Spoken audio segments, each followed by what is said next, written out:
Ciao ragazzi, ben ritornati. Oggi andiamo a presentare un prodottino made in Italy di questo simpatico amico Belvis 3D Printing. Cosa ci avrà mandato? Vi dico già che questo lo caviamo perché si parla male.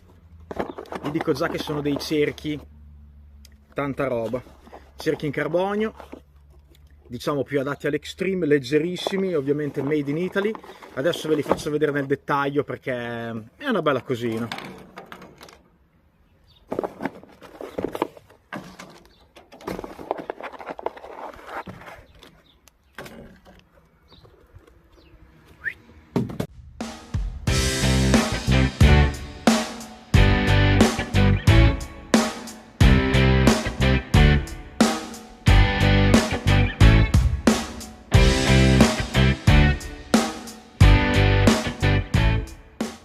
Eccoli qua, bellissimi, semplicissimi, funzionali al 100%.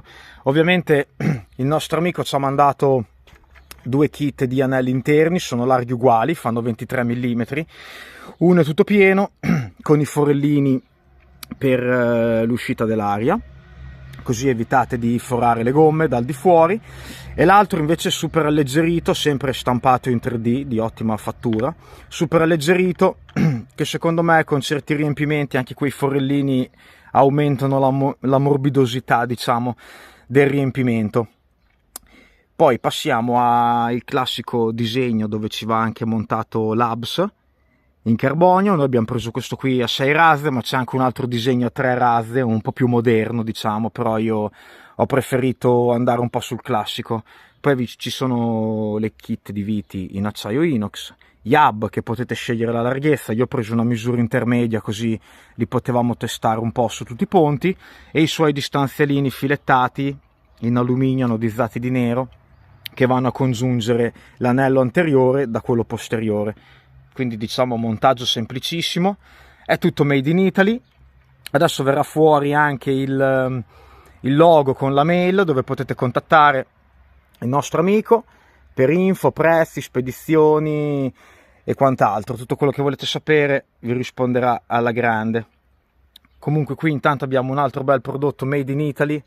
Diciamo che negli ultimi anni ci stiamo dando dentro. Ci sono molti produttori, piccole realtà che producono pezzi per i nostri scaler, extreme o meno, però comunque ci si sta dando da fare. Adesso io li porterò in pista, gli montiamo riempimenti e gomme e li andiamo a provare, così vi faccio vedere anche qualche immagine in movimento su un mezzo extreme. Sarà la volta del mezzo di Checco, così vediamo sia come si comporta, sia come stanno esteticamente, e li vedremo montati su dei ponti TRX, appunto perché così, avendo il portale, vediamo anche bene gli spazi che rimangono. Comunque, vedendo la fattura con l'anello tirato al limite, ovviamente questi sono misura 1,9, con l'anello tirato al limite, secondo me, a parte i ponti capra, si dovrebbe montare quasi tutto, anche con offset bassissimi da stringere al massimo la carreggiata. Quindi ci vediamo al Blocca Tutto Village. A tra poco!